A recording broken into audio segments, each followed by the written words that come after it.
যুদ্ধ বন্ধে ইরানের নতুন শর্ত। যুক্তরাষ্ট্র ও ইসরায়েলের সঙ্গে চলমান সংঘাত নিরসনে এবার নতুন এক ভূ-রাজনৈতিক শর্ত সামনে এনেছে ইরান।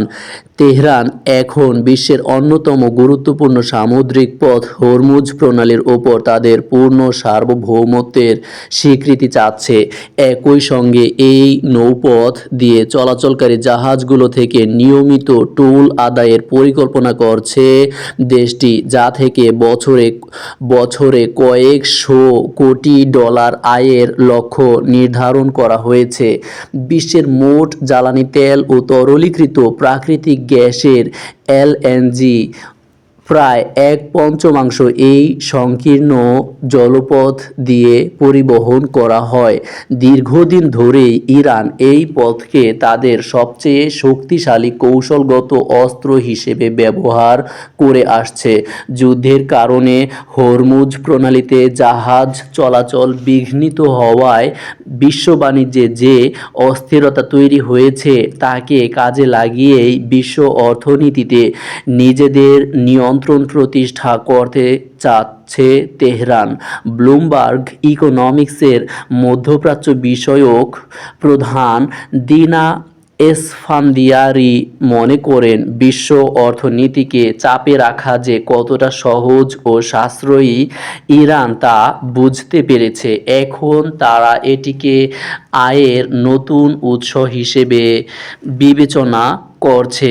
ইরানের এমন পরিকল্পনাকে অবৈধ ও বিপজ্জনক হিসেবে আখ্যা দিয়েছে ওয়াশিংটন, যারা দীর্ঘদিন তা নিজেরা দখলে রেখেছিল। মার্কিন পররাষ্ট্রমন্ত্রী মার্কো রুবিও এক হুঁশিয়ারিতে বলেন, আন্তর্জাতিক জলপথে এ ধরনের খবরদারি কোনোভাবেই গ্রহণযোগ্য নয় এবং বিশ্ববাসীকে এর বিরুদ্ধে ঐক্যবদ্ধ হতে হবে। অন্যদিকে ইরানের নতুন সর্বোচ্চ নেতা আয়াতুল্লাহ মোজতবা খামেনি তার প্রথম ভাষণেই স্পষ্ট করেছেন, হরমুজ প্রণালী নিয়ন্ত্রণের সুযোগ তারা কোনোভাবেই হাতছাড়া করবেন না। বিশ্লেষকদের মতে, ইরান যদি সত্যিই টোল আদায় শুরু করতে পারে তবে তাদের মাসিক আয় মিশরের সুয়েজ খালকেও ছাড়িয়ে যেতে পারে।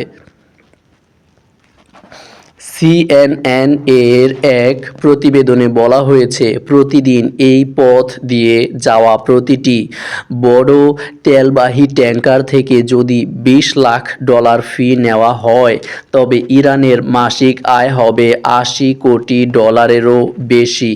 তবে আন্তর্জাতিক সমুদ্র আইন বিশেষজ্ঞ জেমস ক্রাস্কা জানিয়েছেন, আন্তর্জাতিক জলপথে টোল আদায়ের এই দাবির কোনো আইনি ভিত্তি নেই। তা সত্ত্বেও কিছু জাহাজ নিরাপদ পারাপারের জন্য ইরানকে গোপনে মোটা অঙ্কের অর্থ দিচ্ছে বলে গুঞ্জন শোনা যাচ্ছে, যা বর্তমান সংকটকে আরও জটিল করে তোলার আশঙ্কা করছেন তিনি।